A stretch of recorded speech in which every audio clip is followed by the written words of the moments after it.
మాజీ సీఎం కిరణ్ కుమార్ రెడ్డికి strong counter ఇచ్చారు మంత్రి పెద్దిరెడ్డి రామచంద్రారెడ్డి. గెలుపుపై ఆశలు వదులుకొని కిరణ్ కుమార్ రెడ్డి డిపాజిట్పై శ్రద్ధ పెట్టాలన్నారు.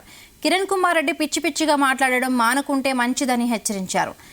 కిరణ్ కుమార్ రెడ్డికి పిచ్చి ఎక్కువైనందుకే ఆయన కుటుంబ సభ్యులు కూడా దూరం పెట్టారని ఎద్దేవా చేశారు. మీ కుటుంబానికి వెన్నుపోటు పొడిచావు.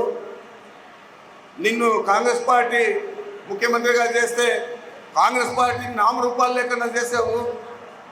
ఈ రాష్ట్రంలో కాంగ్రెస్ పార్టీ గల్లంతా అయిపోయేట్లా చేశావు. కాంగ్రెస్ పార్టీకి వెన్నుపోటు పొడిచావు. దగ్గర చేసి నిన్ను స్పీకర్ చేసి అవకాశం కల్పించిన రాజశేఖర రెడ్డి గారి కుటుంబానికి వెన్నుపోటు పొడిచావు. జగన్మోహన్ రెడ్డి గారిని 16 నెలలు జైల్లో పెట్టావు. జైల్లో పెట్టేదే కాకుండా పార్టీ పెట్టకూడదని ఎంతో ప్రయత్నం చేశావు. మరి తీరా ఇప్పుడు వచ్చి బీరాలు మలుపుతా ఉన్నాడు. పార్టీకి వెన్నుపోటు పొడిచావు.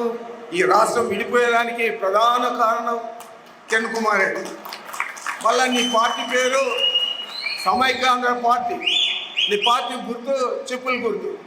ఆడ నాశనం చేసావు కాబట్టి దేవుడు ఆ చెప్పుల గుర్తు ఇచ్చి మెడకేసుకొని తిరగండిరా మీరు అని చెప్పాడు.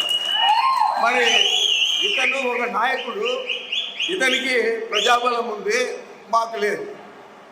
ఈరోజు మళ్ళీ ఇప్పుడే అక్కడ నామినేషన్ ఇస్తామంటే పుంగనూరులో మాట్లాడుతూ ఉన్నాడంట. నేను నిన్న చెప్పాను, ఇతనికి దేవుడు అంటే భయం లేదు, భక్తి లేదు, ఏ ప్రమాణానికన్నా సిద్ధమవుతాడు.